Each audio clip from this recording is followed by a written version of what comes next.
하나님의 말씀은 고린도후서 13장 1절부터 13절인데 제가 화면에 띄웠습니다. 화면에 띄웠으니까 화면 보시고 제가 까만 글씨는 제가 읽고 파란 글씨는 우리 여러분들이 함께 합독하겠습니다. 내가 이제 세 번째 너에게 가리니 두세 증인이 입으로 말마다 확정하리라. 내가 이미 말하였거니와 지금 말하였으나 두 번째 말하였으나 남은 모든 사람에게 인정하니 내가 다시 이는 그리스도께서 내 안에서 말씀하시는 증거를 너희가 구함이니 그는 너희에게 대하여 약하지 않고 도리어 너희 안에서 강하시리나. 그리스도께서 약하심으로 십자가에 못 박히셨으나 하나님의 능력으로 살아계시니 우리도 그 안에서 약하나 너희에게 대하여 하나님의 능력으로 그와 함께 살리라. 너희는 믿음 안에 있는가? 너희 자신을 시험하고 너희 자신을 확정하라. 예수 그리스도께서 너희 안에 계신 줄을 너희가 스스로 알지 못하느냐? 그렇지 않으면 너희가 버림받은 자니. 우리가 버림받은 자 되지 아니하는 것을 너희가 알니. 우리가 하나님께서 너희로 악을 조금도 행하지 않게 하시기를 구하노니 이는 우리가 옳은 자임을 나타내고 자함이 아니라 오직 우리는 버림받은 자 같을지라도 너희는 선을 행하게 하고자 함이라. 우리는 진리를 위해서 오직 진리를 위함이니 우리가 약할 때 너희가 강한 것을 기뻐하고 또 이것을 위하여 구하니 곧 너희가 온전하게 되는 것이라. 그러므로 내가 나타났을 때 이렇게 쓰는 것은 대면할 때 주께서 너희를 너무 두려워하지 않고 세월하여 내게 주신 그 고난을 따라 범하지 않게 하려 합니다. 마지막으로 말하노니 형제들을 기뻐하라. 온전하게 되며 위로를 받으며 마음을 같이하며 평안할지어다. 또 사랑과 평강의 하나님이 너희와 함께 계시리라. 거룩하게 입맞춤으로 서로 문안하라. 모든 성도가 너에게 문안하느니라. 자, 빨간 것을 같이 합독하겠습니다. 주 예수 그리스도의 은혜와 하나님의 사랑과 성령의 교통하심이 너희의 무리와 함께 있을지어다. 아멘. 아멘. 이 시간 이제 우리 목사님 스스로 믿음을 확증하십시오라고 하는 제목을 가지고 하늘 문이 열려서 이 강단을 통해서 하늘의 놀라운 비밀된 말씀이 선포될 때 아멘으로 받는 여러분들과 제가 되기를 주님의 이름으로 축원드립니다. 우리 이제 목사님 나오실 때 할렐루야로 감사 찬송 맞아드리는 시간 갖겠습니다. 목사님 나오시겠습니다. 할렐루야. 할렐루야.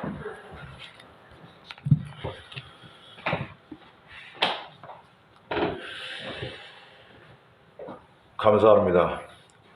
저는 마스크를 좀 벗겠습니다. 이 마스크의 효과가 저같이 좀 못생긴 사람한테는 좀 좋은데 설교를 위해서 좀 벗겠습니다. 이렇게 오늘 하나님께서 사랑하시는 우리 양곡 참빛교회 저를 또 초청해 주셔서 이렇게 또 귀한 말씀을 또 증거할 수 있도록 인도해 주신 하나님께 먼저 감사를 드립니다. 그리고 목사님과 우리 교회에 또 감사를 드립니다. 또 오늘 여기 모르고 왔는데 우리 김혜정 선교사님이 또 앉아 계시네요. 같이 학교에서 공부할 때가 엊그제 같은데 계산해 보니까 벌써 한 8, 9년 정도 된 것 같아요. 너무나도 반갑습니다. 잠시 기도하겠습니다. 하나님 아버지 감사합니다. 오늘도 주님께서 사랑하시는 주의 백성들이 주의 전에 모여서 예배를 올려드립니다. 하나님 아버지 이 예배를 통하여 영광을 받으시고 우리 모든 무리에게 큰 은혜가 넘쳐날 수 있도록 인도하여 주시옵소서.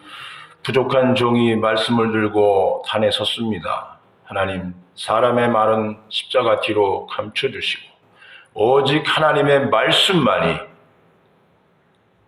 저와 모인 모든 무리들에게 은혜가 충만히 임할 수 있도록 인도하여 주시옵소서.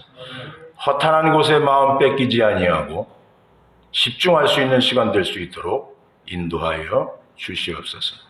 예수님의 이름으로 기도하옵나이다. 아멘. 한 젊은이가 있었습니다. 그는 부모로부터 좋은 성품과 또 머리를 물려받았지만 이 청소년 시기에 일탈을 거듭했습니다. 그리고 급기야 한 여자와 부모가 허락하지 않는 한 여자를 만나서 이 사생아까지 출생하는 탕자였습니다.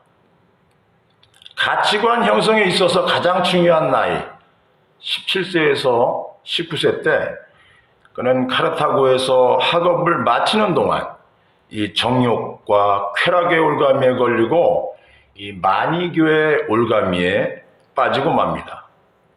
그가 29세 때 밀라노에 왔을 때 이 어머니의 권유를 따라서 교회를 출석하게 됩니다. 그곳이 암브로시우스 목사님이 목회하는 교회였습니다.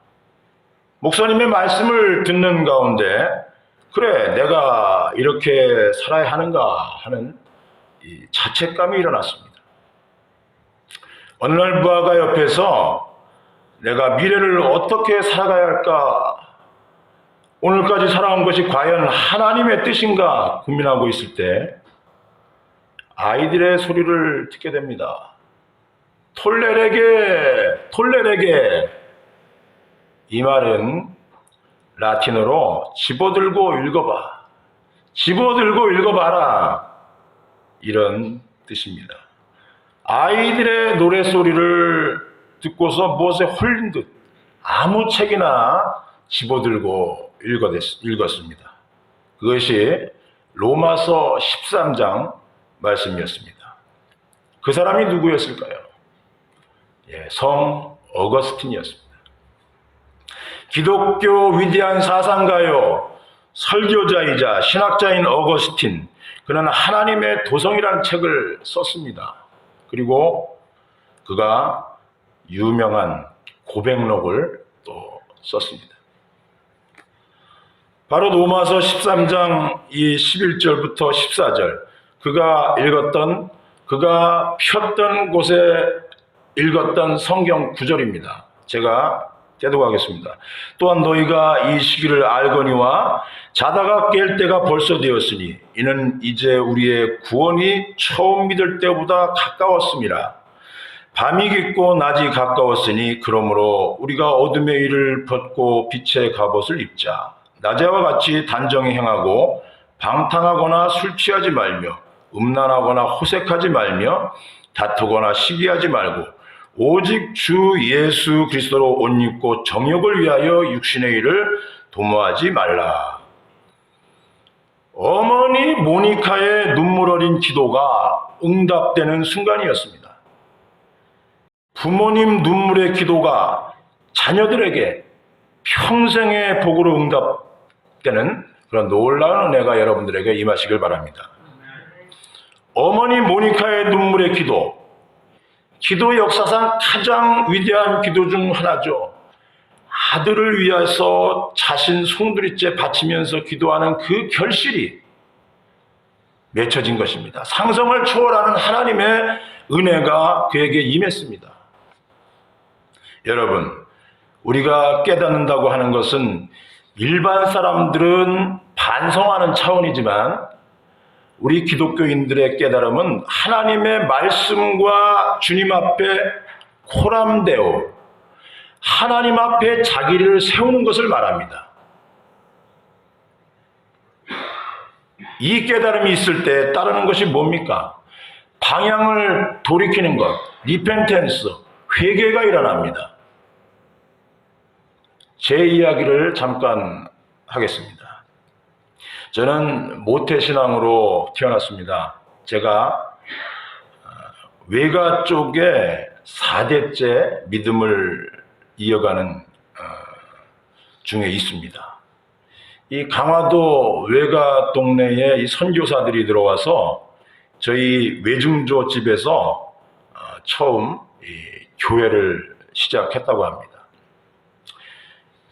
그런 저도 한때는 이 믿음에서 떠나서 방탕한 생활을 했습니다.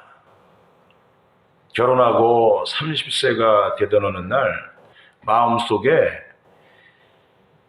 교회를 가고 싶어서 아내와 함께 주위에 있는 이 교회를 찾다 보니까 제가 그때 당시 봉천동에 살고 있었는데 이 관악교회가 있었습니다. 지금은 이제 새성전을 건축해서 이제 해오름교회로 이름을 바꿨습니다. 교회에 갔었다는 소식을 들은 저희 어머니께서 서울로 오셨습니다. 그때 교회에서 부흥회를 막 시작할 때인데 저는 이제 회사에 출근하고 어머니는 아내와 함께 매 시간마다 이 부흥회를 참석하게 됩니다. 그러던 중에 아내가 은혜를 받은 것입니다.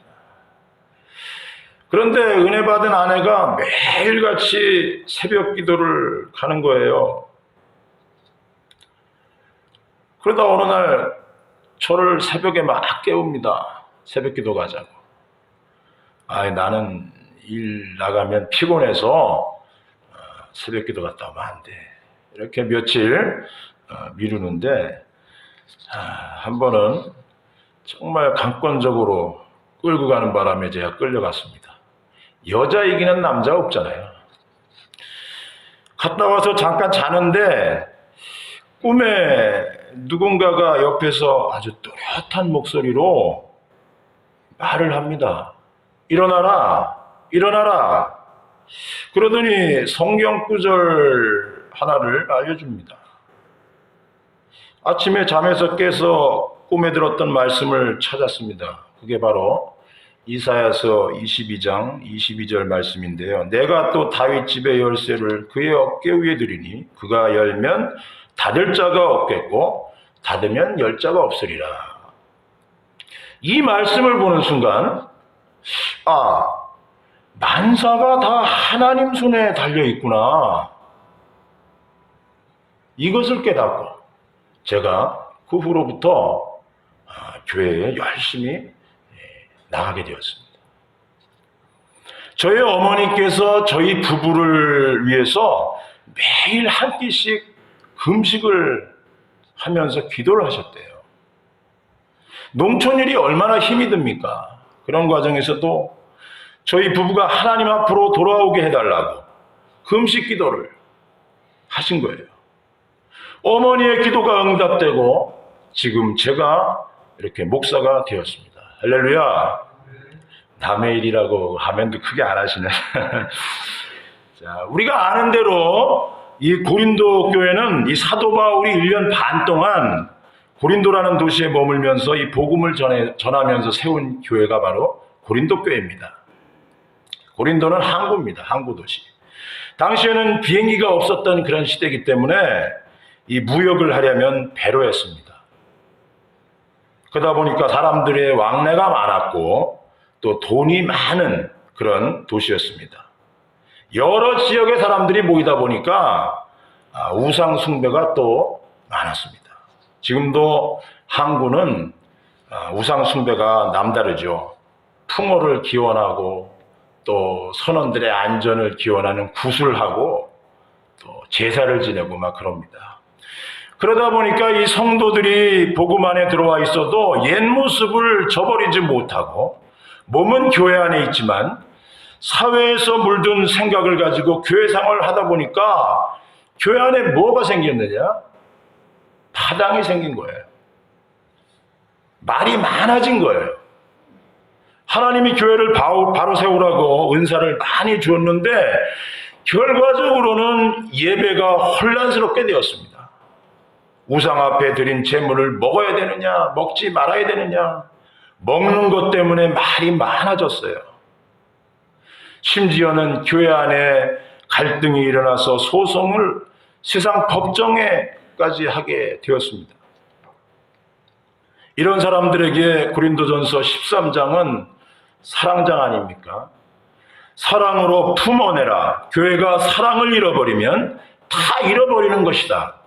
그리고 심지어 교우들 가운데 부활에 대한 이 소망을 잃어버리는 그런 사람들마저, 그 부활을 의심하는 사람들마저 생긴 거예요.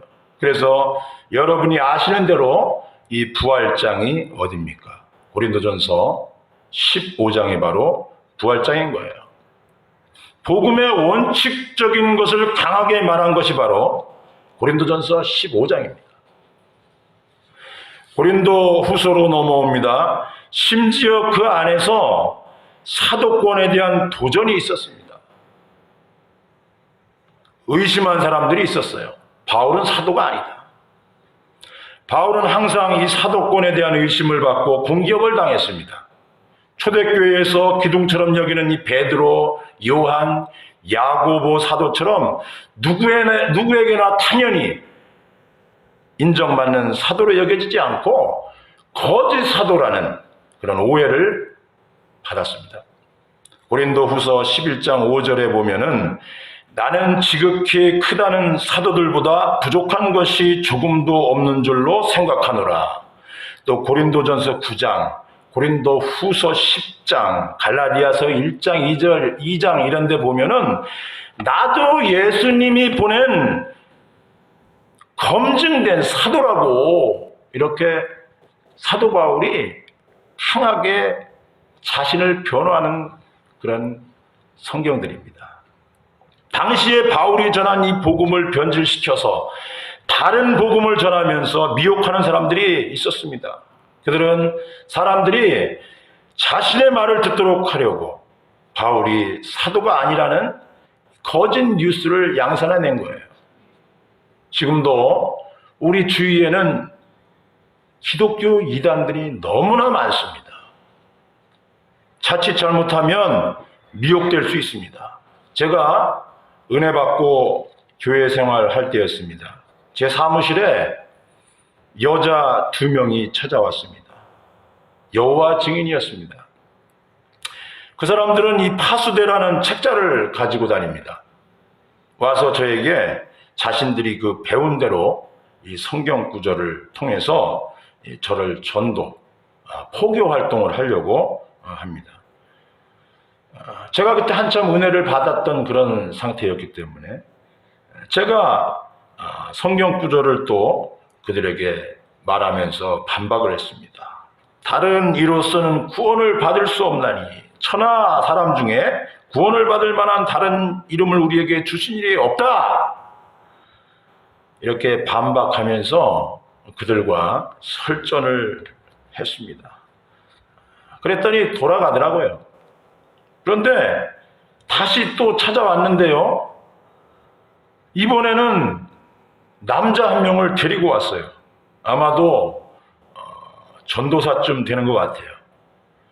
와서 그들이 이 정통 기독교인들을 미혹하고 넘어뜨리기 위해서 그들이 몇 가지 성경 구절들을 이렇게 뽑아서 사용하지 않습니까? 사탄도요, 이 성경을 압니다. 예수님을 시험할 때 성경을 인용했잖아요. 그래서 이번에는 제가 아주 면박을 줘서 쫓아보낸 적이 있습니다. 이단들 아주 집요합니다. 여러분들은 행복하신 것입니다. 이렇게 훌륭한 목사님께서 옆에 계신다는 것만으로도 여러분들은 행복한 교회 생활을 하고 있다는 것입니다. 감사하시기 바랍니다. 아멘? 아멘 크게 하세요. 바울은 이 고린도 교회를 향해서 이렇게 말합니다. 그리스도의 사랑이 우리를 강권하시는도다. 또 내가 모든 사람에게 자유하였지만 모든 사람에게 종이 된 것은 스스로 종이 되었다. 이유가 무엇인가? 복음으로 더 많은 사람을 구원하고자 하기 때문에 여러분이 나를 볼 때는 약한 사람처럼 보이지만 이 약함이 주님 앞에서는 하나님의 은혜를 받는 도구가 되는 것이다. 앞장에서 바울은 사탄의 가시를 뽑아달라고 3번이나 하나님 앞에 간구합니다. 그런데 응답이 뭐였습니까? 내 은혜가 내게 족하도다. 약할 때 오히려 강한 영적인 비결을 사도 바울이 깨닫고 고린도 교회 성도들에게 알려주는 장면이 계속해서 나옵니다. 그리고 오늘 본문에 이르게 됩니다. 5절 함께 보실까요? 너희는 믿음 안에 있는가? 너희 자신을 시험하고 자기 자신을 돌아보라. 자기의 속사람을 드러내어서 살펴보라는 거죠. 계속요. 너희 자신을 확증하라. 예수 그리스도께서 너희 안에 계신 줄을 너희가 스스로 알지 못하느냐? 그렇지 않으면 너희는 버림받은 자니라. 아멘. 너희가 예수님께 속했다는 사실, 구원을 받았다는 사실을, 하나님의 자녀가 되었다는 그 사실을 너희 스스로 증거할 수 있는 능력이 없다면, 열매가 없다면 그것은 그리스도인이 아니다라고 강하게 말씀을 했습니다. 또 2절 후반절에 전에 죄 지은 자들과 그 남은 모든 자들에게 미리 말하노니 내가 다시 가면 용서하지 않으리라. 먼저 편지를 쓰는 것은 내가 갈 때까지 그 시간 동안에 회개하라, 돌이키라, 과거의 삶을 깨끗하게 청산하라는 것입니다. 그렇지 않고 나를 직접 만나면 내가 너희를 그냥 두지 않겠다, 용서하지 않겠다. 여러분, 얼마나 마음이 어려운 이야기겠습니까? 그것이 아비의 심정 아닙니까? 자녀가 잘못된 길로 가는데 그걸 그냥 보고만 있을 부모가 어디 있겠습니까? 전도해 보시면 알잖아요. 내가 어렵게 전도해서 교회에 나온 성도가 있습니다. 교회 잘 나오다가 어느 날 갑자기 자리에 안 보이면 어떤 마음이 듭니까? 무슨 일이 있나? 내 자신이 안절부절해서 예배도 제대로 못 드리게 되잖아요. 그리고 바로 예배 끝나면 전화, 집으로 찾아가고, 이 마음이 바로 영적 부모의 마음인 것입니다. 믿음의 가정 여러분, 이제 무더운 여름이 가고 이제 시원한 계절이 다가왔습니다. 느슨해졌던 우리의 믿음의 끈을 다시 조여맬 때가 되었습니다. 그동안 코로나 때문에 우리들의 믿음 생활이 느슨해져 있지 않습니까? 예배권의 제한으로 한국교회가 예배 생활이 무너졌습니다. 성도들이 이제 교회에 안 온대요. 집에서 그냥 인터넷으로 예배를 드린답니다. 그게 편하다는 겁니다. 성도의 교제가 멀어지고 있습니다. 여러분, 이 십자가가 뭐예요? 세로막대는 하나님과 나와의 관계죠. 가로막대는 나와 이웃, 성도들 간의 교통입니다. 그렇게 십자가는 완성되는 것입니다. 여러분, 오늘 사도신경으로 신앙 고백하셨죠? 사도신경 후반절에 뭐라고 나옵니까? 성도가 서로 교통하는 것, 새로 바뀐 것을 아까 보니까 교제하는 것으로 바뀌어 있더라고요. 성도의 교통, 교제가 매우 중요한 것인데 혼자 집에서 인터넷으로 예배를 드린다는 것, 이거는요 반쪽짜리 성도입니다. 반쪽짜리 성도. 교회가 개인주의화되고 있는 이런 안타까운 현실 속에서 우리는 어떻게 해야 합니까? 예배를 회복해야 합니다. 느슨해졌던 우리들의 믿음의 끈을 다시 조여맬 때입니다. 주님은 여러분들을 사랑하십니다. 마음껏 찬양할 수 있다는 것, 믿음의 동역자들과 함께 혼자가 아니라 더불어 함께 찬양하고 말씀을 받을 수 있다는 것, 영적 특권인 줄 믿으시기 바랍니다. 여러분, 주님의 은혜가 그냥 당연하다고 생각할 때부터 우리는 감사할 제목이 사라지는 거예요. 또한 우리의 허물, 우리의 죄성이 표출돼서 갈등을 일으키는 것, 내가 주님 앞에 차마 내놓기에 부끄러워서 고개를 들 수 없는 부분들, 오늘 다 회개하는 시간이 되시길 바랍니다. 예배에 대한 태도, 또 물질에 대한 태도, 무엇보다도 나를 구원하신 예수님에 대한 태도가 불량하다면 모두 주님께 회개하시기 바랍니다. 회개 없이는 주께로 가까이 나아갈 수가 없습니다. 주께로 가까이 주께로 가오니 나의 갈 길 다가도록 나와 동행하소서. 주님은 나랑 동행하시기를 원했지만 내가 때로는 주님을 문 밖에 세워두고 자기 하집에 젖어서 혼자 몸부림칠 때가 얼마나 많았습니까? 우리 다 같이 한번 따라해 보시겠습니다. 주여, 불쌍히 여겨 주옵소서. 주여, 불쌍히 여겨 주옵소서. 한때 어거스틴이 정욕의 종이 되어서 부모의 가슴을 아프게 하나님의 뜻을 외면한 채 허랑방탕하게 살았지만 나는 이렇게 살아서는 안 되겠구나. 굳센 마음을 가지고 자기를 돌아보는 가운데 성령님의 인도하신 가운데 새로워질 수 있었습니다. 위대한 하나님의 사람이 되었습니다. 우리들도 다시 한번 깨닫고 회개함으로 하나님께서 개인적으로 주시는 은혜를 충만히 받으시기를 축원합니다. 두 번째, 공동체를 향한 말씀이 있습니다. 죄송합니다. 11절 보시겠습니다.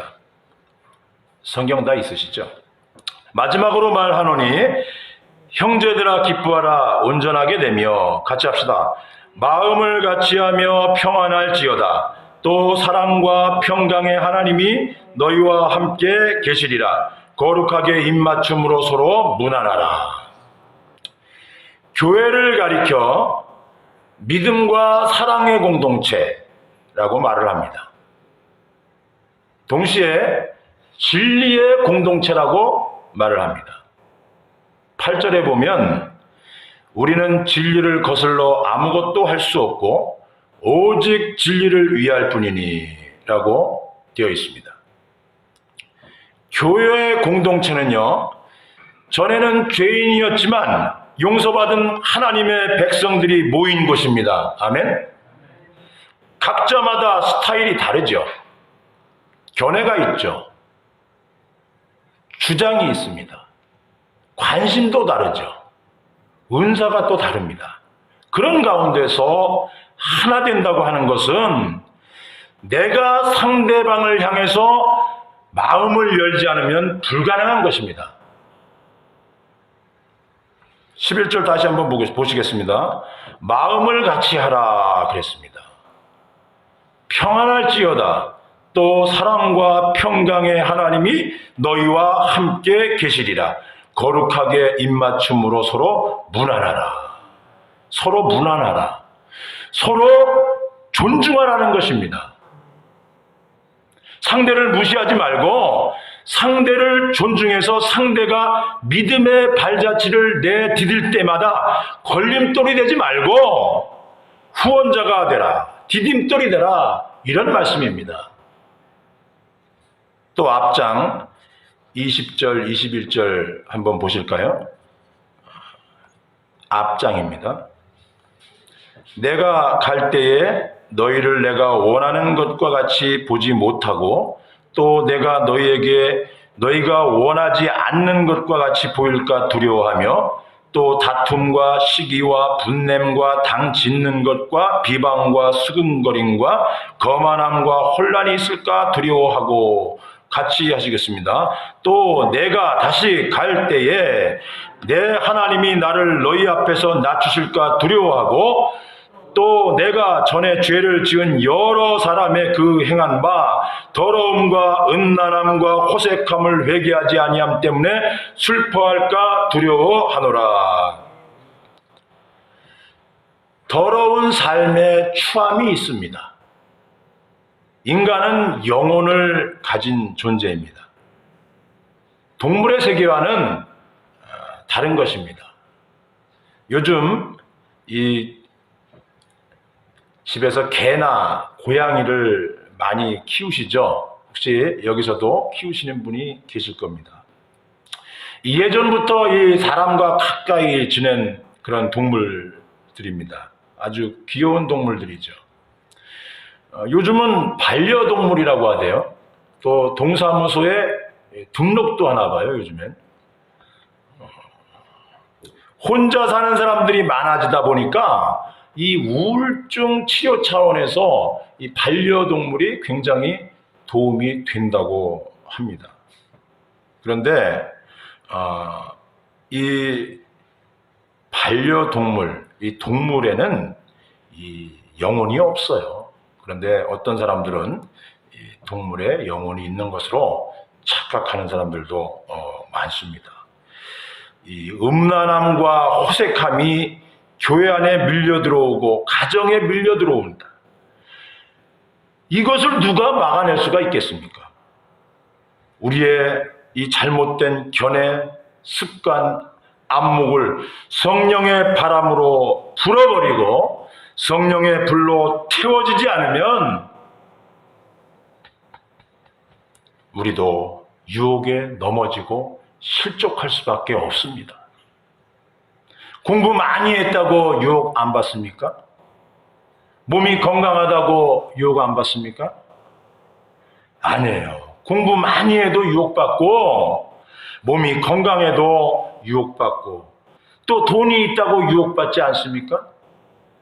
오히려 더 가졌다는 것 때문에 유혹받을 경우가 더 많이 생깁니다. 지금까지 내가 교회를 위해서 어떻게 아름답게 쓰임받았는지 다시 한번 되돌아보시길 바랍니다. 주님 앞에 은혜의 도구로, 축복의 도구로, 사랑의 도구로, 피스메이커로 쓰임받았다면 감사하십시오. 그러나 나 때문에 주의 종을 근심하게 하고 또 사람의 얼굴이 일그러지고 마음에 상처를 주었다면 회개해야 되지 않겠습니까, 여러분?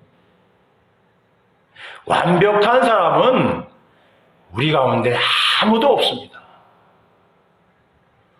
과연 내 삶의 중심에 누가 계셨는지, 우리 교회를 위해서 어떤 모습으로 헌신했는지, 우리 하나님께 나 때문에 교회가 복을 받는 은혜가 있기를 바랍니다. 이제부터 예배가 중심이 되고 또 베푸는 삶이 되고 기도하는 성도가 되고 봉사하는 성도가 되겠습니다. 다짐하시기 바랍니다. 그리고 마지막으로 교회는 영적 지도자와의 관계가 중요합니다. 여러분 교회의 영적 지도자가 누구입니까?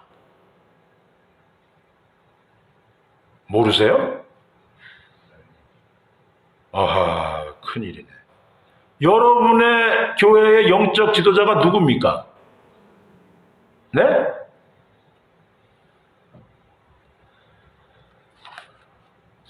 담임 목사님이죠. 10절 말씀을 보겠습니다. 그러므로 내가 떠나 있을 때에 이렇게 쓰는 것은 대면할 때에 주께서 너희를 넘어뜨리려 하지 않고 세우려 하여 내게 주신 그 권한을 따라 엄하지 않게 하려 함이라. 목회자의 권한이 무엇입니까? 목양을 통해서 성도들의 영혼을 세우는 것입니다. 또 사도 바울이 이 고린도 교회에 대한 마음을 나타내는 구절이 있습니다. 고린도후서 11장 1절 2절에 보면 원하건대 너희는 나의 좀 어리석은 것을 용납하라. 청하건대 나를 용납하라. 내가 하나님의 열심으로 너희를 위하여 열심을 내노니 내가 너희를 정결한 처녀로 한 남편인 그리스도께로 드리려고 중매함이로다. 거룩한 중매자. 고린도 교회 성도들 한 사람 한 사람을 그리스도가 기뻐하시는 모습으로 성숙시켜서 그리스도께로 연결한다. 이것을 정결한 처녀라고 했습니다. 한 남편인 그리스도에게 교회는 그리스도의 신부입니다. 성도들이 모인 교회는 그리스도의 신부라고 말합니다. 신랑 되시는 주님 앞에 신부의 영광이 어디 있겠습니까? 한 남자, 내 남편, 예수 그리스도에게 일편단심 속해야 되는 것입니다. 양곡 참빛교회 성도 여러분, 여러분들은 정결한 처녀처럼 한 남편인 그리스도를 위하여 드려진 존재입니다. 아멘. 여러분이 그리스도의 신부인 것을 결코 잊지 마십시오. 이 얼마나 은혜가 됩니까, 여러분? 내가 그리스도의 신부라는 것. 사역자의 역할은 한 사람 한 사람의 성도를 그리스도의 닮은 꼴로 만들어서 예수님의 성품이 나의 인격이 되고 하나님의 꿈이 나의 비전이 되어서 주님 앞에 올려드리는 것입니다. 목회자는 나를 주목하게 하는 것이 아니라 설교의 주재자이신 예수님을 바라보게 만드는 것, 메신저의 역할이 목회자의 역할인 것입니다. 예수님께 주목하게 만드는 목회자가 바로 목회자입니다. 바른 목회자인 것입니다. 성도들로 하여금 내 남편이신 그리스도에게 정절을 가지고 믿음의 정절을 가지고 순전하게 주님 앞에 자신을 통째로 올려드릴 수 있게 하는 그런 목회자가 좋은 목회자입니다. 여러분 교회 목사님이 그런 목사님인 줄 믿으시기 바랍니다. 교회 생활하면서 조심해야 될 것이 한 가지 있습니다. 섭섭한 마음, 흔히 섭섭막이라고 합니다. 초신자 때는 이 목사님, 사모님 또 성도들이 너무나 반갑고 따뜻하게 해주더니 성도가 늘어나고 교회가 부흥하면서 이 관심이 소홀해지는 거예요. 소홀해지기보다는 더 관심을 기울여야 할 믿음이 어린 성도들에게 더 관심을 쓰는 것이죠. 그런데 우리 목사님, 사모님, 딸을 보는 시선이 예전과 달라진 것 같아. 섭섭한 마음이 생기면서 삐지는 성도들을 제가 봤습니다. 양곡 참빛교회 말고요, 제가 아는 어떤 교회에서 봤습니다.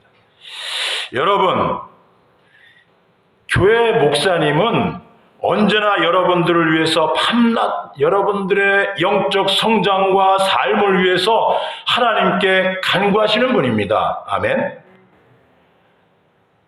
맛있는 거 있으면 좀 목사님도 같이 갖다 드리시고 같이 드시고 그렇게 하세요. 그런 분들이 성숙한 성도의 모습입니다. 여러분들이 이 영적 지도자의 신실한 동역자들이 되어주시길 바랍니다. 교회 공동체는요, 이해와 용납과 신뢰가 있어야 합니다. 여러분, 완벽한 남편도 없고요, 완벽한 아내도 없습니다. 완벽한 목사도 없습니다. 그렇다고 완벽한 성도도 없어요. 오직 완벽하신 분은 우리 하나님 한 분뿐이십니다. 아멘. 우리 서로 만남의 은총 가운데서 이해하시기를 힘쓰고 또 용납하기를 힘쓰고 신뢰하는 공동체를 이루면 우리 주님께서 얼마나 기뻐하시겠습니까? 이제 올 2022년도도 3분의 1 정도 남았습니다.